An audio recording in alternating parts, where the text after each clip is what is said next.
Your attention, for example, is mediated by unconscious forces. Maybe you think, well, this is a stupid course anyways. Why do I have to read this damn paper? And what am I doing in university? And what's the point of life? Well, you're not exactly in control of them. And, you know, you're in a grip of something. Your attention, for example, is mediated by unconscious forces.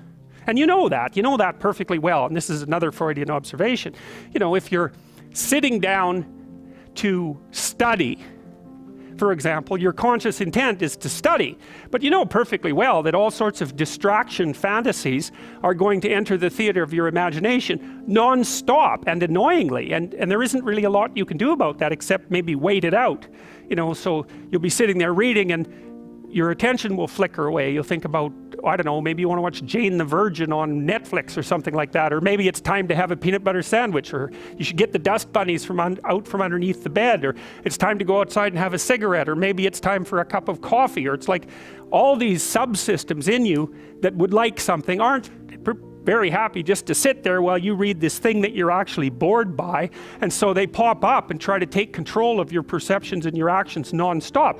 Maybe you think, well, this is a stupid course anyways. Why do I have to read this damn paper? And what am I doing in university? And what's the point of life? It's like you can really get going if you're trying to avoid doing your homework, and then you might think, well, what is it in you that's trying to avoid? Because after all, you took the damn course and you told yourself to sit down. Why don't you listen? Well, because you're a mess. That's basically why. You haven't got control over yourself at all. And no more than I have control over this laptop.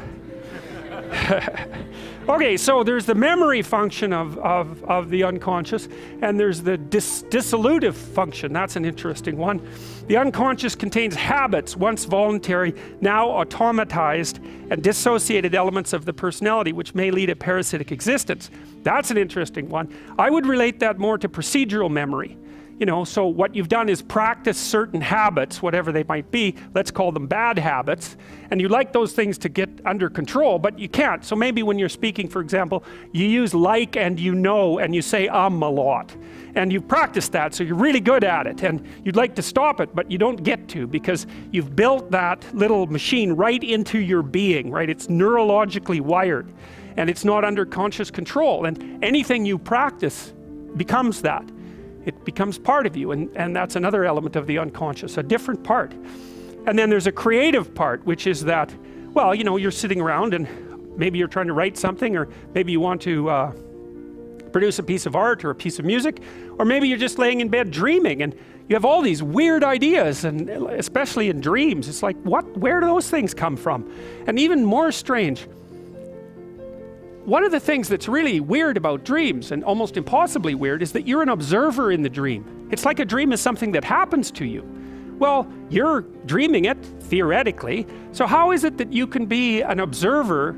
It's almost like you're watching a video game or a movie, but you're producing it, at least in principle, although the psychoanalysts would say, well, no, not exactly. Your ego isn't producing it, your unconscious is producing it. It's a different thing.